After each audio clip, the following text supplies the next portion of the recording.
Produced by Herman Cohen and directed by John Lamont, Konga is a 1961 British kongsploitation movie that ends up with a giant ape running around London. This badly executed plane crash starts Konga's story, leaving Dr. Charles Decker, played by the Burton and Schumacher Batman films as Michael Goff, in the jungle to be found and cared for by a local tribe. After a year, he returns to London with a pet chimp named Konga and has a very strong drive to experiment with plants with human characteristics. We also meet Margaret, Decker's quote secretary, assistant, housekeeper, confidant, and good friend. She is rightfully concerned with his callousness and everything not related to his new study though. He's tearing up flowers that she's been caring for. He shoots the cat without any second thought.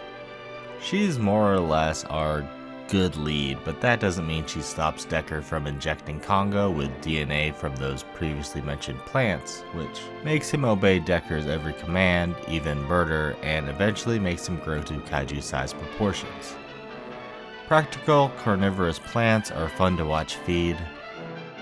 Usually, and in this case, a fan of kaiju around notable landmarks. The music is actually really good and fitting. For a movie about humanistic plant DNA turning apes into kaiju, Konga is fairly grounded once you get past the wacky premise and, well, some other plot points.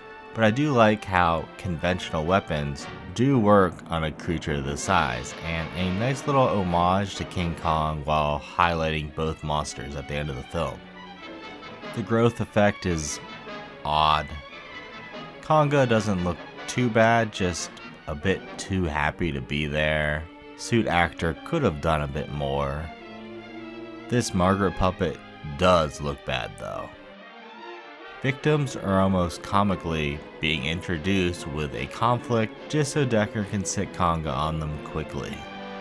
I don't know. I've always had a soft spot for this film and seem to enjoy it more than most. Sure, not much excitement happens in the first third, but there is the whole science experiment to keep us occupied, and for a science fiction movie, I'm totally fine with that. Second third is where I'm not too interested. The setup conflict to kill is just a bit too drawn out, and the kill is usually unremarkable aside from Konga having just great timing to pop out on Decker's exclamation during one kill.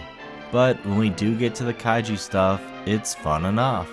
A little bit of city destruction, a little bit of military retaliation. Maybe not as good as I remembered, but yeah, fun enough. I think on this rewatch, my opinion of Konga has lessened a little bit, but still very much worth a viewing for fans of the genre. Thanks for watching.